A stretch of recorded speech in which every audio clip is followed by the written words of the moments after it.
ఈ మధ్య గరికపాటి నరసింహారావు గారు ప్రవచనాలు చెప్తుంటారు.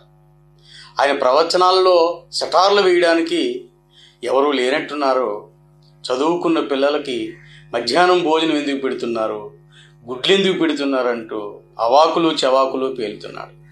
నరసింహారావు గారు మీ పిల్లలు కానీ, మీ కుటుంబ సభ్యుల పిల్లలు కానీ, మీ కులపోలి పిల్లలు కానీ ఎవరైనా ప్రభుత్వ స్కూల్లో చదువుకుని ఉంటే ఈ అవాకులు పేలుండేవాడు కాదు. అసలు నిజంగా నువ్వు సెటార్లు వేయడానికి ఎవరో లేకపోతే పిల్లలపైన పడతావా? భోజనం ఎందుకు పెడుతున్నారు, గుడ్లు ఎందుకు పెడుతున్నారు అంటూ నీ వయసుకు తగ్గట్టు మాట్లాడుతాను. అసలు ఏ నీకు మిగిలించుకుంటా ఏమి తినేస్తున్నారా? నీ సంపదలు ఉంది ఏమైనా? ప్రభుత్వము మంచి ఉద్దేశంతో మధ్యాహ్నం భోజనం పథకం పెట్టి చదువుకున్న పిల్లలందరికీ మధ్యాహ్నం భోజనం పెడుతుంటే నీ ఏడిపి ఏంటి? అసలు నీకేం సిగ్గుంది అసలు? నీకు మాట్లాడే తీరు ఒకసారి నువ్వు మళ్ళా నీ వీడియో చూసుకున్నావా? ఈవేళ దేశ రాజకీయాల పేరుతోటి దేశ సంపదను దోస్తుకుతున్న అందరూ పైన నువ్వు సెటార్లు వేయగలవు? నువ్వు అసలు ఏమైనా? ప్రభుత్వ భూములు దోసుకు తింటూ జిరాయితీ భూములుగా రికార్డులే మార్చేస్తున్నారు చాలామంది రాజకీయ నాయకులు. వాళ్ళ కోసం సెటార్లు వేయగలవా నువ్వు? గంజాయి పేరుతో రాజకీయ నాయకులందరూ వ్యాపారం చేస్తున్నారు కొంతమంది. వాళ్ళ కోసం సెటార్లు వేయగలవా నువ్వు? బాబాల పేరుతోటి 100 ఎకరాలు భూములు ఆక్రమించుకొని అనేక మంది ఆడపిల్లలు చేర్చేస్తున్నారు. వాళ్ళపైన మాట్లాడగలవా నువ్వు?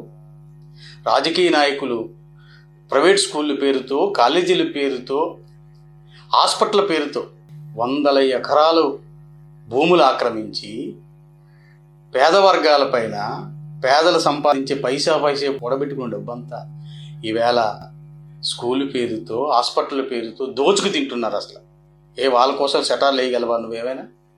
ఈవేళ కొండలు, గుట్టలు, చెట్లు అన్నీ దోచుకు తింటున్నారు. వాళ్ళ కోసం సెటార్లు వేయగలవా నువ్వేమైనా?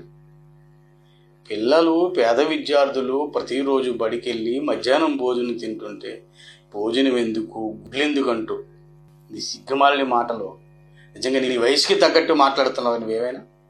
ఈవేళ దేవుడి పేరుతో వ్యాపారం, క్రికెట్ పేరుతో వ్యాపారం, రాజకీయం పేరుతో వ్యాపారం, చదువు పేరుతో వ్యాపారం, సినిమా పేరుతో వ్యాపారం, ఇలా అన్ని వ్యాపారాలు జరుగుతున్నాయి. నీకు దమ్ముంటే ఈ దోసుకి తిన్న వాళ్ళందరి పైన సెటార్లు వేయవయ్యా. పిల్లల మీద కాడ వేయవలసిన సెటార్లు నువ్వు. రేపు భవిష్యత్తుకు ఉపయోగపడే పిల్లల పైన భోజనం పెడుతుంటే వారం లేని తన ఈ ఒక ప్రవచనాలు ఎవడో పనికిమానుడు వింటాడు తప్ప జ్ఞానం ఉన్నవాడు ఎవడు వినడు.